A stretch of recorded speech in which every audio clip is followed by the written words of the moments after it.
Chronicles TV on air.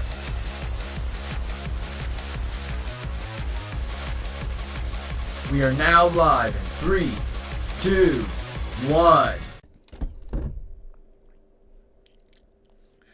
Welcome back to another episode of the Great Ace Attorney Chronicles. In the previous episode, we went into Natsume's residence. Today's episode, we're going to go back to the Garrett's room to find out his secret. If you had today's episode, make sure that like button is subscribe to the channel. The Garrett.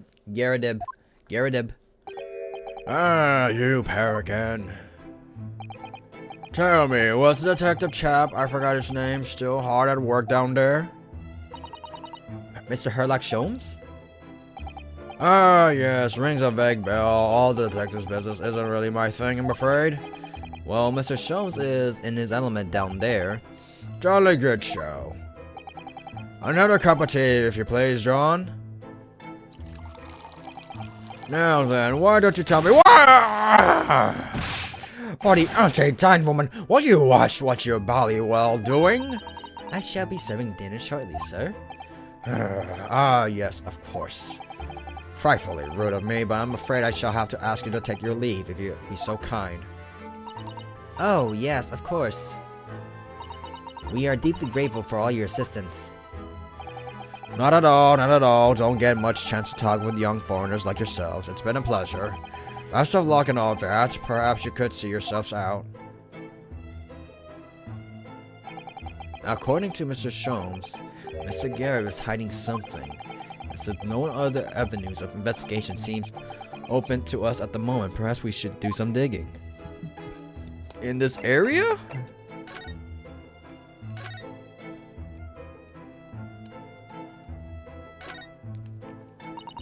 Look at the enormous screen. Must have been put there deliberately, sure. Yes, it certainly seems like someone's trying to hide something from view. What could be behind it, I wonder? I'm going to have a very quick look. There's a little peek. Ahem! Maybe let's not, Mrs. Sato. I think the maid is going to head us off with a cup of tea. Ahem! Oh, why are you there? Jesus Christ. What's he doing over there? Mr. Holmes? Aha! We meet again, my dear fellows. Good gracious, when did you sneak in here? That's my question, every damn time. Sherlock Holmes, sir, at your service. Whatever you're doing over by the window? I am given to watching the evening sky at the sunsets, madam. Yet sadly, cheerful as the room downstairs undoubtedly is, it lacks an aperture for such observation. So I took the liberty of borrowing a small corner of space by the window up here. Well, keeping an eye on the one's window at dusk is a prudent thing to London, I'm gathering. Ah, and one other thing, Mr. Naruhodo. Oh, me? I thought perhaps you might be in need of a certain great detective's great mind. Wait, he's not talking about... Is he? I didn't expect him going through that again so soon. Do you mean Mr. Holmes? There is a mighty secret in this modest room. My eyes see even the most trivial trifles. I take it you've prepared, Mr. Naruhodo? I think so. There's just enough time for one of my greatly admired great deductions. Let us conclude the matter before dark. Here we go again. Mr. Garib, though it would seem you are a military man of considerably distinguished service, your standing as a landlord is most certainly not what mine called first rate. Huh? I'm afraid, sir, that is all too clear to me. There are two conclusions I have been able to draw by careful observation of your living arrangements. I beg your pardon? The first is that even as we speak, you are concealing the precious of ferocious beasts in your care. Huh? And the second is that as a result of the beast's violent rampage, you have lost something very dear to you. Mr. Naruhodo, look! The old man's broken out in a cold sweat. Unbelievably, it seems Mr. Shum's conclusions are spot on. How? How could you possibly? How could I possibly know? You mean to acquire? The answer couldn't be simpler, sir. Or in the dense jungle of logic and reasoning, I am the king of beasts. And I know only too well that the wild beasts are not easily tamed. So, shall we begin? Once again, Herlocksham is proud to present his logic and reasoning spectacular. The Great Deduction. The game is afoot. Topic 1. Not nature of the beast. I certainly shouldn't take a great detective to see that a fearsome beast has been on the rampage of late within these four walls. Thus, we are faced with the question, what form might the beast take? Ah, for a man with a military breeding, your eyes are uncommonly candid. Aye. Your furtive glance, Mr. Garib, leads us directly to the answer. The true nature of the beast that has run rampant here is revealed to be the lion statue. Yes, though an army man, you appear unimposing at best. Ah, fact that has fueled your admiration for the mighty lion, the king of the beasts. What is the piffle, I asked you?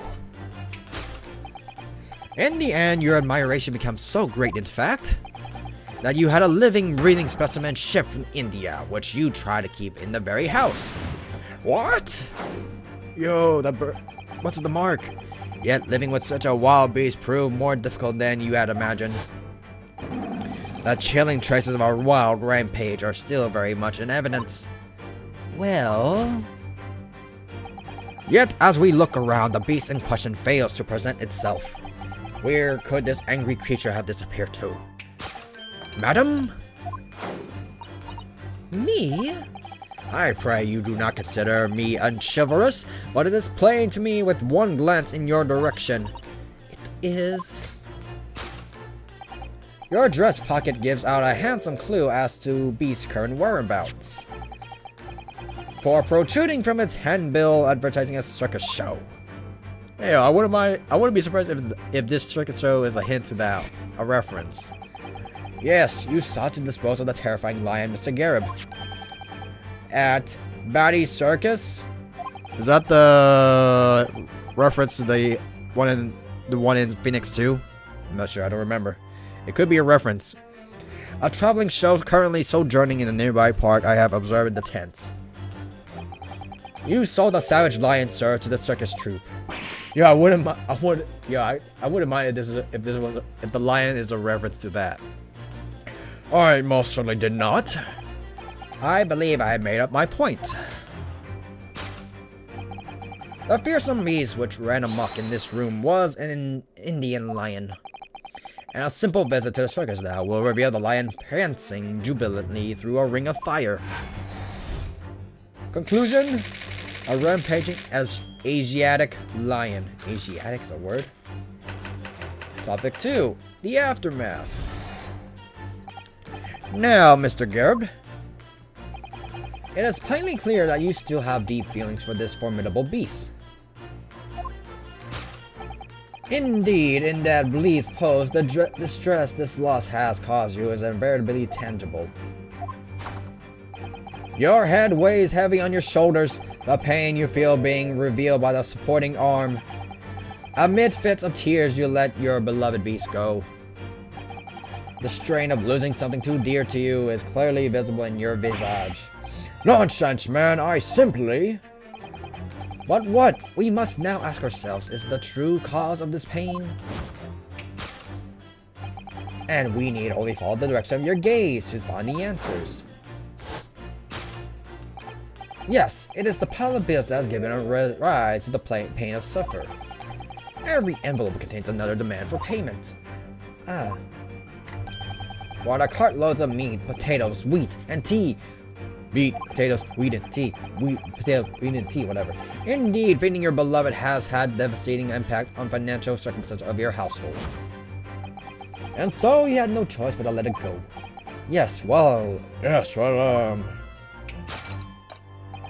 Now, in final fit of rage, the ferocious beast carried out one last unimaginable attack. Unimaginable?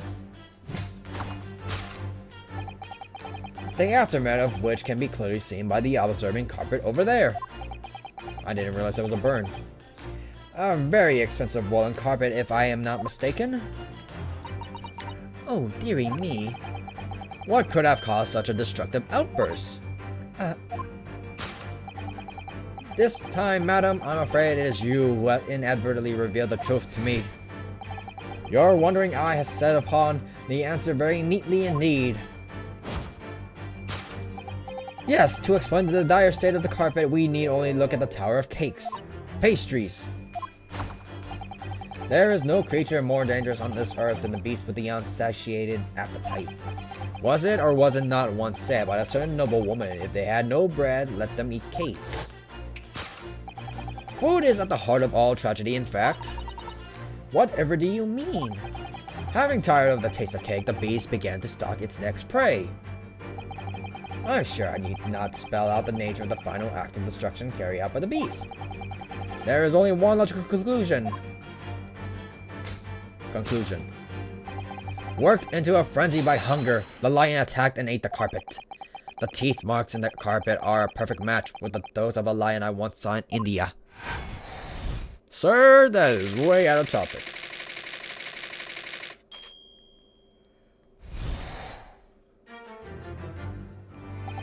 Thus concludes Sherlock Holmes' great deduction of the beastly puzzle.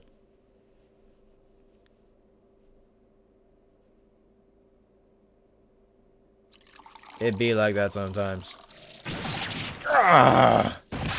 What is the matter with you, John? You're pouring scalding hot tea all over me. Oh, I'm sorry, Mr. Garrett. I'm afraid I didn't notice. My deductions can be startling sharp. It stands to reason that your cup runneth over. Indeed, my revelations can make people spill tears at times too. Oh. Mr. Sholmes, sorry to butt in again, but could I make an observation? Why, certainly, Mr. Naruto. What is it again? Well, your deductions just now, do you really think a lion could have fit inside a room of this size? Indeed, is the only explanation for the facts. The terrifying truth often too lies beyond the realms of common sense. Excuse me. Well, wouldn't it be an idea to consider what lies inside the realms of common sense as well? But if an uncaged lion had run amok in this very room, surely Mr. Garrett and his maid would have been hurt or worse. Oh, that's where you're stuck. No doubt the former military man held his own against the beast using the large cannon. I thought you said they sold the lion to the circus. And what about the food? Meat and potatoes are one thing, but wheat? I don't believe I ever heard a lion that drinks tea. Meat, potatoes, wheat, and tea. Meat, potatoes, wheat, and tea. Ah, my dear Miss Susato, it occurs to me with some regularity that irrespective of race and breeding, whenever anyone lands on Great British soil, they are infused with highly appropriate taste for afternoon tea. Oh, what's glorious notion? Well then, Mr. Naruhodo, it's your turn to shine again. I had a feeling this was coming. A slight massage, that's all Mr. Sholmes' deductions need. You can do it! Excellent! I've been waiting for my trusty partner in deduction to step forward, Mr. Naruhodo. We don't even know yet whether or not this is going to help with Natsume's case. Still, uncovering the truth is always worthwhile, whatever the motivation. At least, that's what I want to believe. Let us start again. From the beginning. Of Sherlock Holmes' Logic and Reasoning Spectacular. Let's speed forward this, please, by all means. Course correction. Hold it, Mr. Sholmes. Okay, can we fast forward this? Just give me the point. We can't. Just waiting for the point. That's the question mark. It's always that.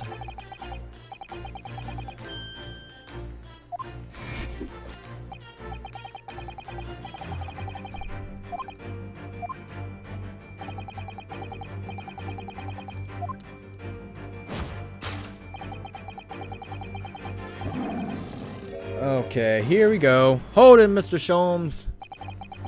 I really didn't see a lion thing coming. No, but if you observe Mr. Garrett's reaction, it rather seemed as though some beast did indeed run amok here in this room. Yes, something with a very fierce nature. But it could have been a lion transported from India. So what is it then? We must follow Garrett's gaze. This will lead us to the true answer. Hey, yo? What the hell is that? What's this photograph? It appears to be Mr. Garrett's wedding. He looks very happy, doesn't he? But he does, but you can't make out his bride. No, how unfortunate. Something must have struck the glass directly over the woman's face. I wonder what happened. Probably best not to delve too deeply there.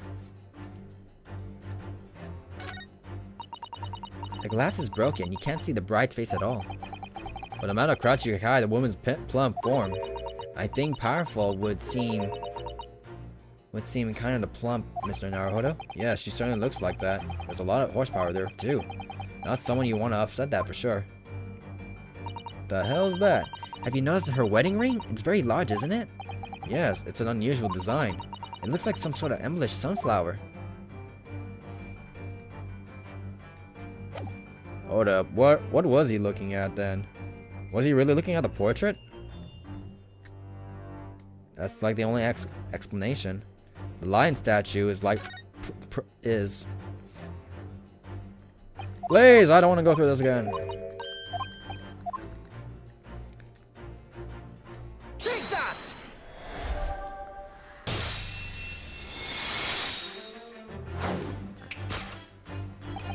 The true nature of the beast that has run rapid here is revealed by the newly wed bride. Precisely, Mr. Naruhodo. No other explanation could possibly fit. Yes, this frame print picture your wife, Mr. Garrett. And while we lament the fact that her face is obscured, we can still make out her mighty arms and note that the considerable horsepower they might contain.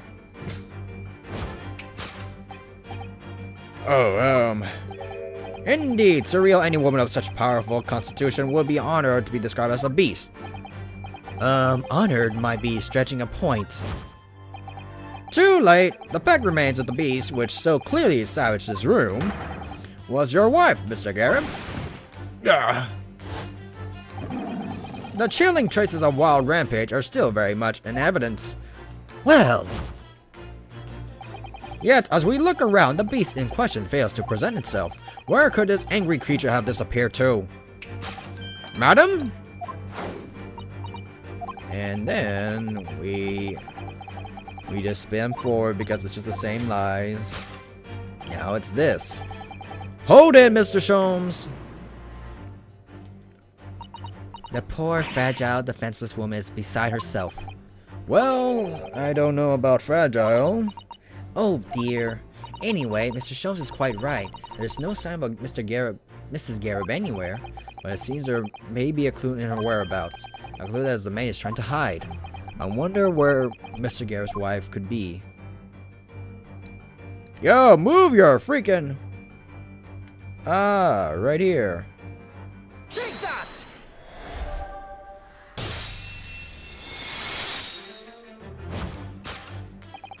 Your wedding ring gives us a handsome clue as to the beast's current whereabouts. Indeed it does! The flowery band gleaming on your finger gives you away. For it is identical to the one shown on the hand of Mr. Garrett's bride in the photographic print. In other words, you are no ordinary housemaid. No. You are Mr. Garrett's lucky bride. You are Miss Garrett herself. Oh my. That's only part one. Well, jolly fine detecting, sir. As you rightly surmise, this is my wife. Yes, my Joanne. Let the let herself go, you might say, but she was bally cold. It would appear that you didn't live in the most comfortable of circumstances. After all, you are a retired army man. Yet you are in the business of renting our rooms. I would assume, therefore, you have sufficient means to employ a maid. Would that be correct? It's not right, I tell you. I was second lieutenant of the 3rd Regiment. Of a man has his pride, don't you know? My golly, it's a sorry thing when a chap can't even afford to have a single maid in his employ. Yes, here in London, one is rather judged. A household cannot be considered worthy of society if it employs no staff at all. Though, in my considered opinion, such concerns about appearances are folly. You mean Mr. Gareb has his wife work as his maid? Precisely, am I right, Mr. Gareb?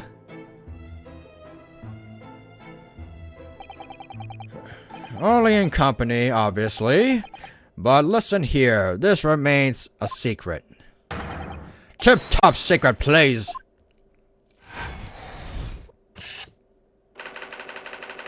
The raging wife of Mr. Gareb.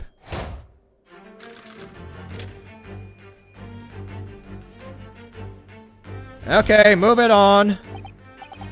Okay. It's plainly clear that you still have deep feelings for the formidable beast. Okay, that we know. Indeed, in the bleak pose of distress, loss, I think that's a slap in the face. Your hand weighs heavy on the shoulders, the pain you feel being responding arm. Hold it, Mr. Sholmes! Mr. Sholmes is quite something. He's still calling Mr. Garrett's wife a beast. Yes, as a woman, that feels rather uncomfortable. But Mrs. Gareb is standing beside her husband as we speak. In other words, he hasn't lost his beloved at all, has he? Oh, how true. So perhaps the supporting arm that seems to be propping up his head has something other significance then. According to Mr. Sholmes, Mr. Garrett's pain is tangible, though. What could that pose really be significant? Signify? A slap to the face! Yes, sir! Like a true man.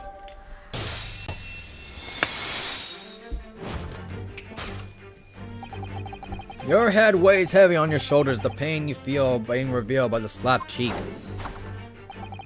And of course, the deliver of the impressive mark on your cheek that refuses to fade.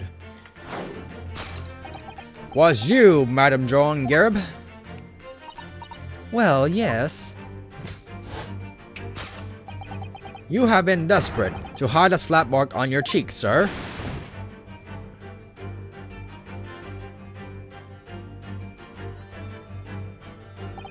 How the blazes? How did you work that out, man? Nothing escapes the nose of one trained in the art of observation, my dear fellow. That's why you haven't looked directly at us even once. To keep the other side from view. Well, Now, let us proceed to the next conundrum. Why were you subjected to such a violent slap? In other words, we must ask ourselves what caused the Madame Garrett to fly into rage. And we need only follow the direction of your gaze to find the answers. And that we already know. Meat, potatoes, wheat, and cheese. Not cheese. Tea. Meat, potatoes, wheat, and tea. Meat, potatoes, wheat, and tea. Didn't Mrs. Shaw say the bills were all for the lion folder? Yes, but now we established that the lion never existed. Which can only mean that the thing responsible for gobbling up all the food was Mr. Garrett's Yikes. Naruhodo, she's a person, not a thing. Yes, well, she's also a person who gave her husband a mighty slap around the face. One so hard that left a perfect hand mark, in fact. Yes, why would a woman that want to hit her husband with such force, I wonder? I'd love to know the answer to that question. He cheating? He's cheating? Oh! Aw, someone must be reading the book at the moment. There's a bookmark here, look. Mr. Garrett is clearly an avid reader. Oh, wait a minute. I don't think this is a bookmark. Oh no, so it isn't. It's a note written in a woman's hand. Oh, James, I love you. Yours, Mary. Oh, and look next to the signature. Lip marks made with lipstick. Oh, what a passionate romantic gesture. He's a married man, woman! Don't get any ideas, Lusato? Oh dear, I'm sorry. So this is a bookmark, actually a love note then, Alrighty then. Take that!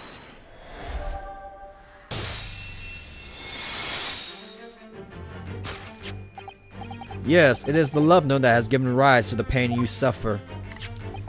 Oh, James, I love you. Yours, Mary. James. Passionate indeed. Perhaps the sender of this note, a certain Miss Mary, is the fly of the ointment here? Ah! But I don't know the Bali woman. You don't know her?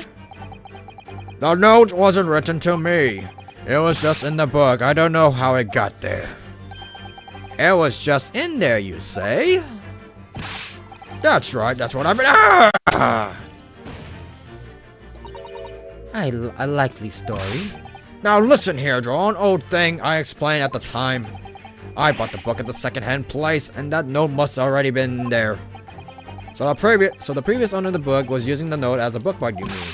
That's right, that's what I mean. Ah! But is your first name James?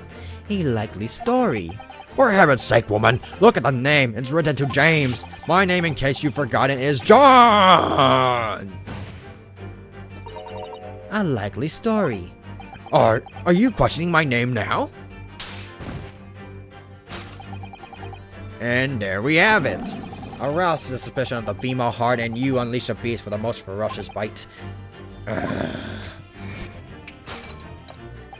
Now, in the final fit of rage, the ferocious beast carry out one last unimaginable attack. Unimaginable? Are we still on that? The aftermath of which clearly be seen by observing the red carpet there. A very expensive woolen carpet, if I may not be mistaken. Oh, dearie me. What could have caused such a destructive outburst? This time, madam, I'm afraid it is you who has inadvertently revealed the truth to me. Your wondering eye has settled upon the very answer neatly indeed. The pastries! Hold it, Mr. Sholmes. But surely Miss Garrett didn't eat the carpet. No, of course not. But there doesn't seem to be any doubt that the state of disarray that this room is in a result of her wild temper. No, that's true. So, this is the last part of Mr. Sholmes' seduction that we need to fix. We need only to follow Mr. Garrett's gaze, and that will tell us where the real answer is. Alright, let's see what we can see. Yes. What exactly? What's set? Explain the dire of state of the carpet. We need only look at the towers. What left the carpet in such a state? The candelabra? This looks like a very old candlestick, doesn't it? The base looks so small, it surely is very unstable. It looks like it's even a slightest knock would make it toppled over. Oh dear, that wouldn't be dangerous. Wait, take a closer look at this. There's one candle missing. Yes, I didn't notice that before. Why is that, I wonder? Why is one candle of 3 missing its holder? Take that!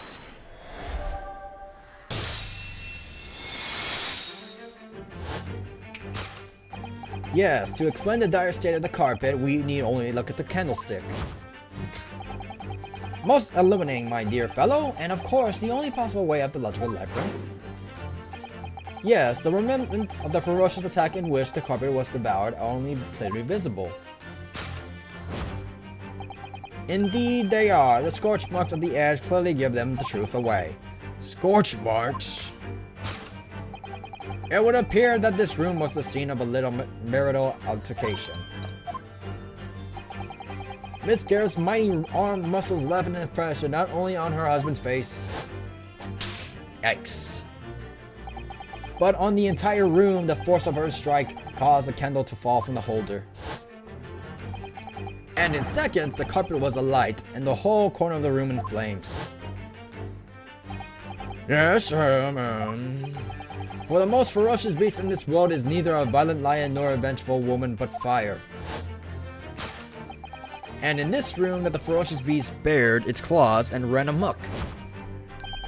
Eloquently put, my dear fellow. You see, there is but one conclusion here.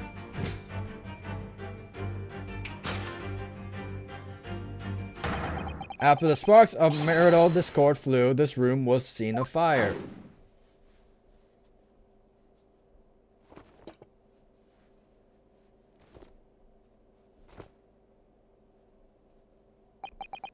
Mr. Shum, sir, I salute you.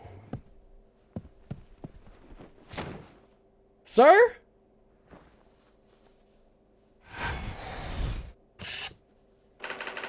Carpet scorched by a small fire.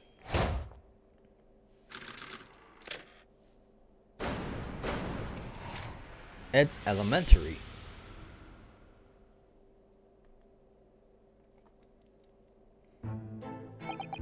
It's this dash long winter nights, you know. Nothing to but read in front of the fire.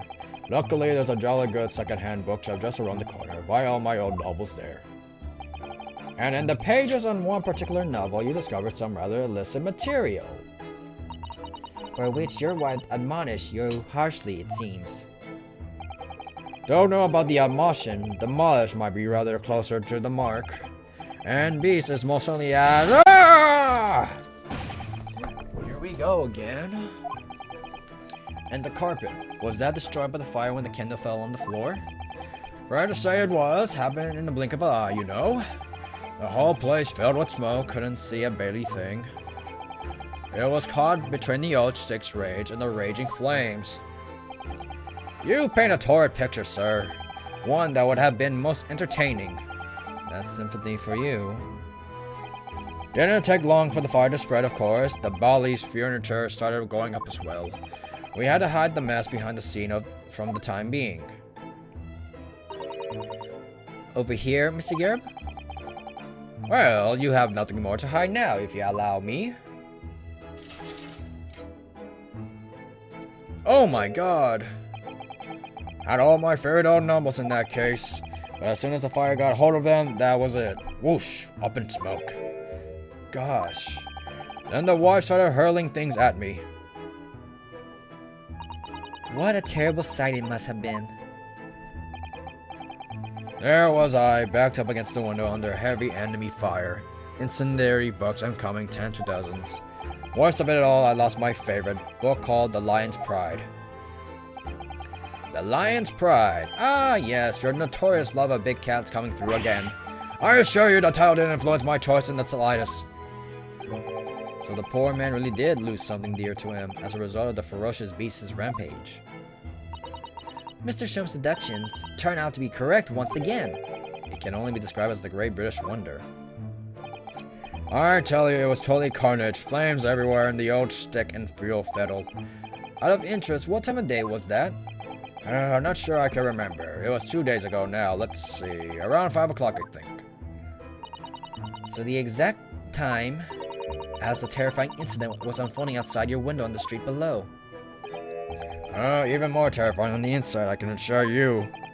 Oh, blatantly could have been flattened outside my window at the moment, and I wouldn't have noticed a dash thing. Oh, really?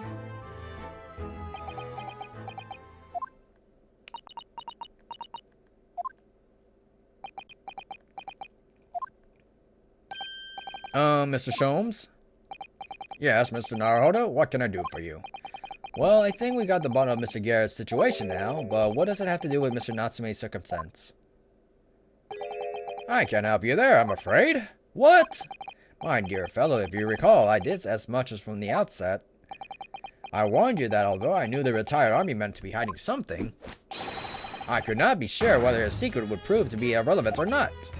I just knew you were going to say that. Now, Mr. Naruhodo, you mustn't lose heart. Bear in mind that all things fall into one and two categories. Those relevant to the case and those not. That makes no sense to me. Well, no matter. It is far greater importance that you make up your mind now. Sorry? Visiting hours at the prison will soon be over. Oh no, is it that time already? If we're to accept Mr. Natsume's case, we have official paperwork to attend to. So that's it. No more time to think. Perhaps you'd like to betake yourself to bidding us farewell now? I must prepare supper for Mr. Garib. Oh, yes, I'm sorry. Thank you for both very much your time. Soseki will be waiting for us, and I'm going to have to give him an answer. Move! The prison we go! Hey, I thought I clicked prison. It's time is now. Let's hurry back to the prison. Yes, I know. Let's hell okay. Oh. What's the matter? It looks like something's going on over there in front of the Garrett's house. Hmm? Who the heck? Court jester? I know thee not, an old man fall to thy prayers.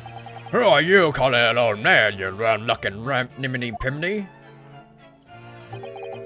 There are more things in heaven and earth, Hardy Otto, than are dreamt of your philosophy. Who's the hardy little fellow, eh? What are you on about? Excuse me. What the? Who are you now? I'm sorry, it's just looked as though there might be some problem here. And my associate here, Mr. Ryunosuke Naruto, is a lawyer, you see. A lawyer, what? If I could be any assistance, I'd be able to help. I'm from Japan, but I have studied English law. Trust. Fine, I'll be on me for today, but you mark my words. Get thee to the nunnery. Do I look like the bloomin' numb to you? Why was this important? We need to get going, Susato. I do hope you're not injured. Oh, fair Eastern maiden, thou art so gentle, thank you. What was that all about? There are more things in heaven and earth, Horito, than are dreamt in your philosophy. I'm not Horatio either. Forgive the inquiry, sir, but are you a lodger here? In the Garrett residence? Oh, fair Eastern maiden, thou was so right. Yes, I do dwell in this humble abode. Mr. Garrett mentioned that he had another lodger, didn't he? This must be the man. Do you happen to know other lodger who lives on the first floor? Ah, yes, a gentleman named Natsume. Oh, more worthy of polemis in my battle of words there? Could there be? Sorry, battle, did you say? Who is this stronger, Hamlet or Macbeth? Mr. Natsume and I sparred long into the night. I see. I don't fully understand, but it seems Mr. Natsume and the gentleman are acquaintances, at least. So fair maiden, so good gentleman. I can tarry here no longer. Fare thee well. I didn't really understand him, but I think he's returned to his room. It seems he's unaware of what happened to Mr. Natsume, so he can't really help us. With Soseki-san and the man at lodgers, the Garrett house is certainly full of eccentrics. Anyway, I'll go and find a carriage. Yes, I'm sure Mr. Natsume is eagerly waiting our return. Let's hope we can get there in person before visiting hours are over. I thought I clicked on freaking prison, but all of a sudden...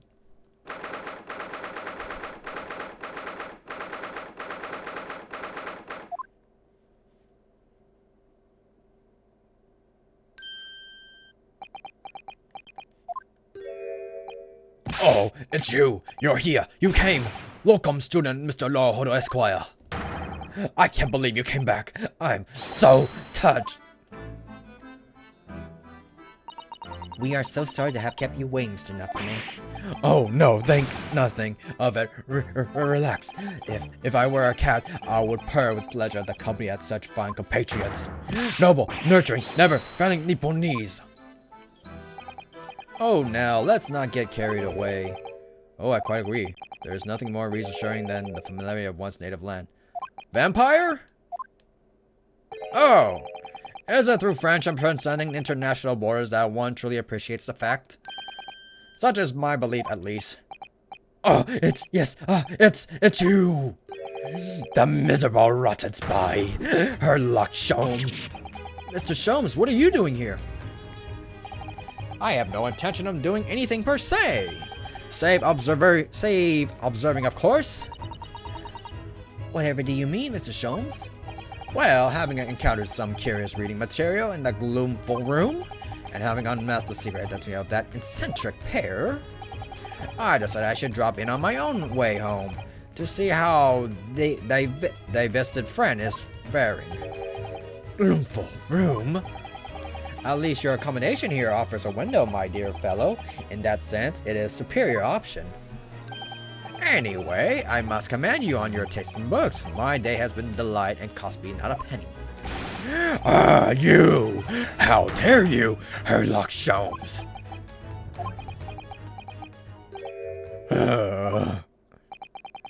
I've had it.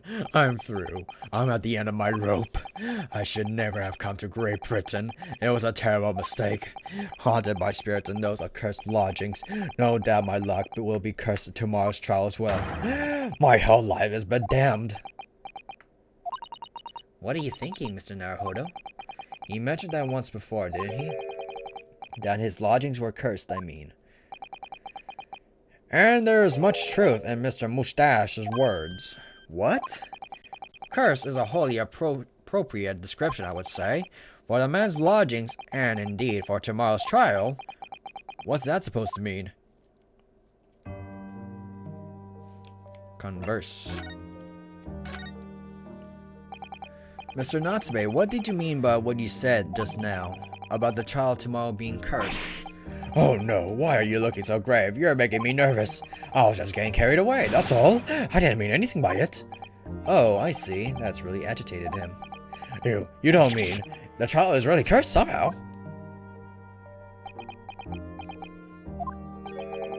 Are you referring to the prosecutor, the Reaper of the Bailey? The Reaper? No, what do you mean? Please tell me, summarize it in 16 salient words. 16? No defendant has ever survived a trial in which the Reaper stands for the prosecution. 1, 2, 3, 4, 5, 6, 7, 8, 9, 10, 11, 12, 13, 14, 15, 16. Yep. Oh my goodness, can it really be true? That was 16 words exactly. Yesterday, Mr. Naruhodo successfully defended someone against the Reaper. But then, after the trial was over, the defendant passed away in an unusual circumstance. Mr. McGilded. What? What? Ah, I'm impressed, Mr. Sato. You have an eye for detail. Actually, the Lord Chief Justice told us. Mr. Sholmes, surely it can't be that having failed to the accused convicted. Lord Von Zykes killed the man himself. Oh no, he couldn't have, surely. You have some wonderful notions. Sorry? The man isn't a mass murderer, he's a court prosecutor, my dear fellow. Oh, yes. Why, of course he is. Of course he is. Then why are you trying to scare me? It could be said, however, that the real truth about the man is even more terrifying than your hypothesis. What on earth do you mean by that? The Reaper. Van Zaks is quite an exceptional man. However, in London courts of law, exceptional does not equate to winning every case without exception. Ah, that's good! Soseki's-san looks like he's going to cry tears of joy. As you are no doubt aware, in a British criminal trial, there is both a judge and a jury. The judge officiates based on the letter of the law, while the jury offers public opinion and common sense. It is an excellent system whereby the defendant's guilt is considered from several points of view. However, public opinion in particular is somewhat easily manipulated. Right. Criminals and corrupt lawyers, for that matter, can use it to their advantage, by any means at their disposal, contriving evidence, calling imposters as witnesses, and so on. By such underhand means, those who would want to are able to sway the jury, which means that even in the light of infutable evidence, the prosecution can fail. But it means the wrong verdict can be passed. And sadly, is from time to time, my dear madam, it is simply the reality of the situation. And that's alright? However, those indicted by the Lord Von Zykes cannot escape justice. Their fate is sealed. Oh my. Though the whatever may be seeing them leave the courtroom with their freedom. Within months, they all disappear. It is most striking. Disappear? What how? Oh, but all manner of misfortune, sir. Perhaps they are trampled under a passing carriage, or perhaps they fall into the Thames and drown. Perhaps they are suddenly overcome by raging fever, or perhaps attacked by a highwayman. Oh, no. All examples of the reality of events here in London, I'm afraid, Mr. Naruhodo.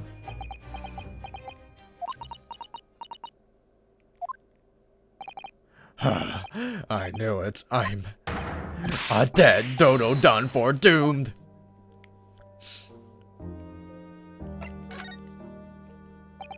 When you said accursed lodgings before, you were referring to your room at Mr. Garrett's house, I assume. Do you mean to say you believe the place is cursed? It's been a year now since I came to Great Britain, but I only been in London a week before I started to notice strange feelings in myself. That didn't take long then. Everywhere I looked, there were foreign faces staring at me, laughing behind my back. Okay, I think this is what we already established back in the other talk, so I'm just gonna fast forwarding.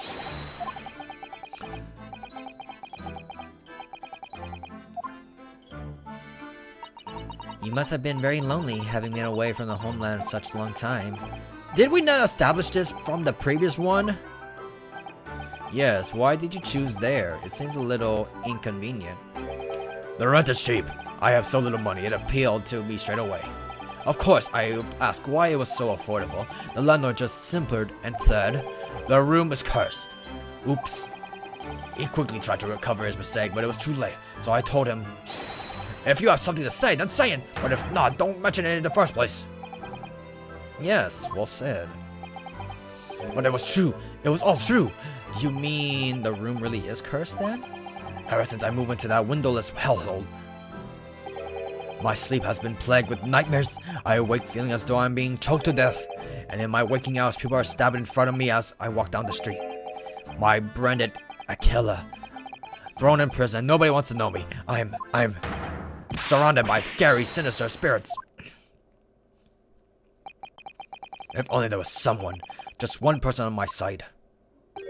Can no one find it his or her heart to believe in me? Really, no one at all? To believe, yes, to believe.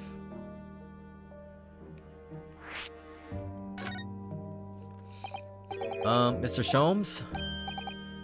Ah, me, Mr. Naruhodo? Pray, what can I do for you? It's about the case on the SS Buria, if you recall. The Buria? The Buria. Ah, that case. The one with the snake?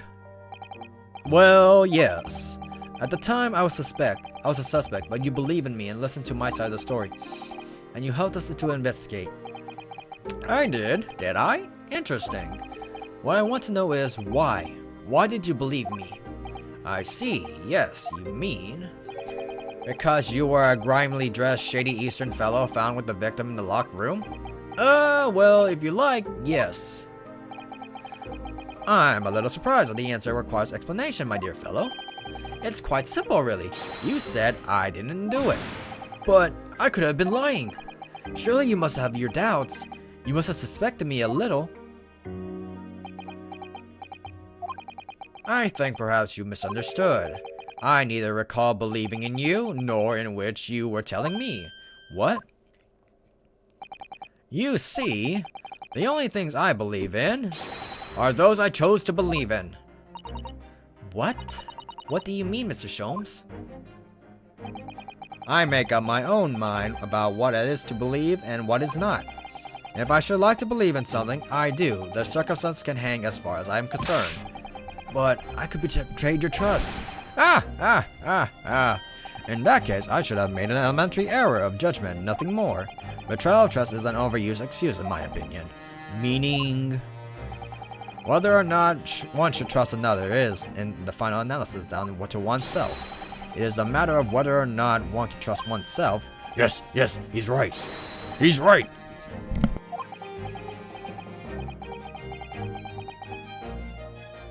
Whether or not I can believe myself.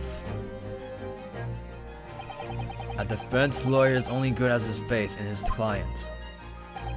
And that comes down to how much faith he has in himself. You are so right, Kazuma.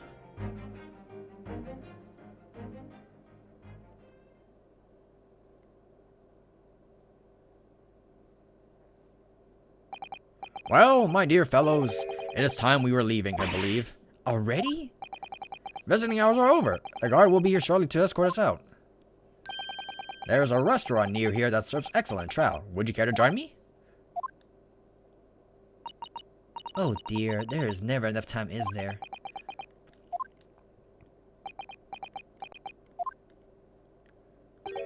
Mr. Natsume, if you like, in the trial tomorrow, I'd be happy to represent you.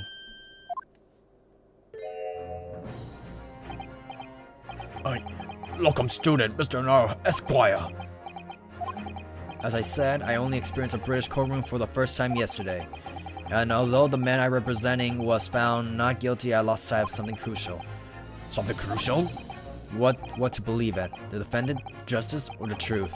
How to believe even? But I think I finally worked it out. I decided I must believe in myself above all else, to trust my instincts. Yes, Mr. Naruhodo. And my instincts are telling me that you, Mr. Natsume, are innocent of this crime. It's imperative that we prove that in court. Locum student, Mr. Nar Esquire. I will fight for your innocence until the bitter end with every weapon available to me. So I hope you will permit me to represent you tomorrow. As I said when we first met, I'd like to entrust my fate to someone who will listen to me in my native tongue. Of course, Mr. Natsume. It would be fair to say, Naruhodo, that your mind was in many ways made out from the outset. You merely needed the events of today to fully realize it. Yes, I think you're right about that. It's been a roundabout journey, but I got there in the end.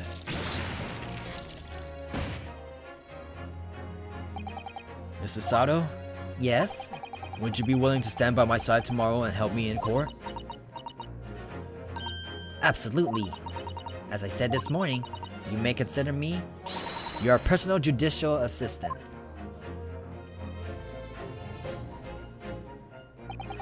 The shocking events of yesterday's trial still weigh heavily on my mind, but it's time to stop looking backwards. Kazuma believed in me, and Mr. Shones believes in me too. Now, so it's time. Time that I learned to believe in myself.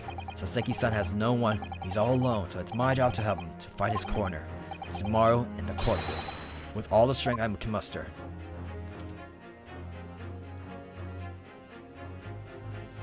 To be continued. And that will end the episode right here, ladies and gentlemen. Like and subscribe, Chronicles TV, and I'm signing out.